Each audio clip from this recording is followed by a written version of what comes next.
Well, hello there, fellow geeks and geekettes, and welcome to yet another video. Sometimes you read an article about a research and you say to yourself, well, thank you, Captain Obvious, and hello, Captain Obvious, thank you for providing me with information that I had known about a long time before that. But I come from academic background, so I know something about doing researches just for the sole purpose of doing researches. But nevertheless, this research is true. I mean, it is obvious, isn't it?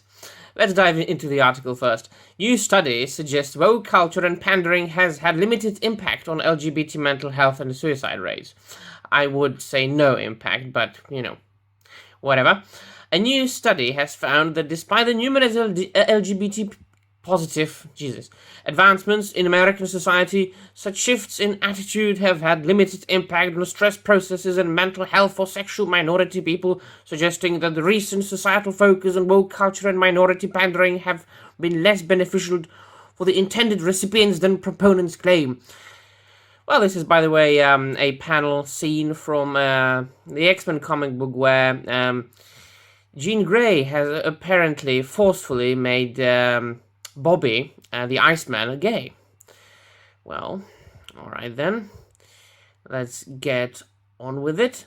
The 2016 and 17 study, conducted by a team of psychologists and sexual orientation specialists, and brought to Bounding into Comics' attention by Gothic Therapy YouTube channel co-host, master of the TDS, studied a total of 1,518 LGBT participants in order, so that must be all of them from all over the world, right?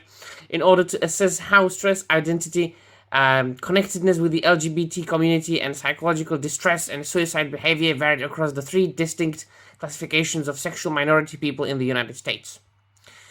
According to the researchers' findings across the three groups, labeled Pride, Visibility, and Equality, and named after the respective issues facing each specific LGBT generation, though members of the younger generation were coming out sooner than their predecessors, there were no signs that the improved social environment attenuated their exposure to minority stresses, which include both distal stresses such as violence and discrimination, and proximal stresses such as internalized homophobia and expectations of rejection.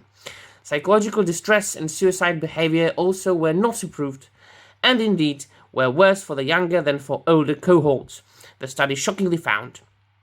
These findings suggest that changes in the societal environment had limited impact on stress processes and mental health for sexual minority people.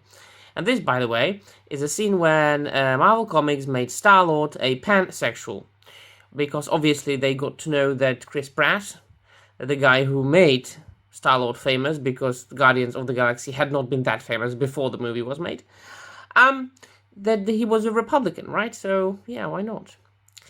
While researchers found that the younger generation had less exposure to such stresses as being hit, beaten, psychically attacked or sexually assaulted, and even attempted robbery, they were also surprised to find that this group of respondents both claimed to experience more everyday discrimination and internalized homophobia than their older cohorts.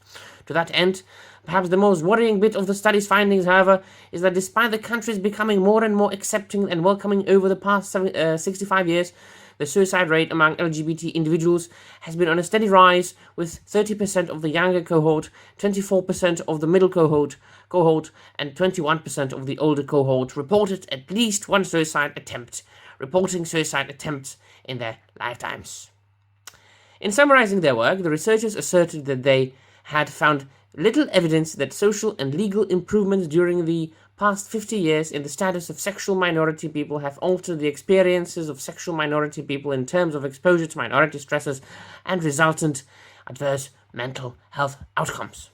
Our findings, they explain, thus are consistent with studies that show that minority stress and health yada yada yada yada. Oh Jesus. Alright, so the conclusion of this is that this making characters gay or bisexual or whatever is the same tactics that was done in the 90s, but they did not make characters gay, they killed them.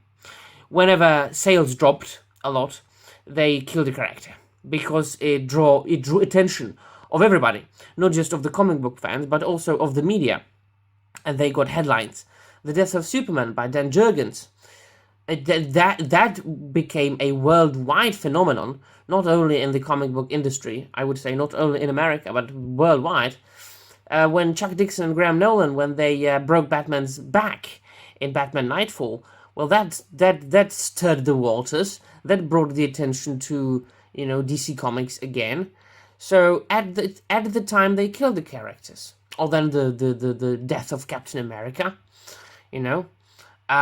So this, in the past, generated attention and sales, and they think that today they will reach the same results by making the characters gay or bisexual or pansexual or whatever sexual. Well, they tried, and firstly, no, it has no impact, and secondly, as you can see, it has no impact on the people in question, because they don't really care. And everybody in the world, heterosexual, gay, bisexual, whatever sexual, if we like literature and comics and films, we want good stories, we want to be entertained.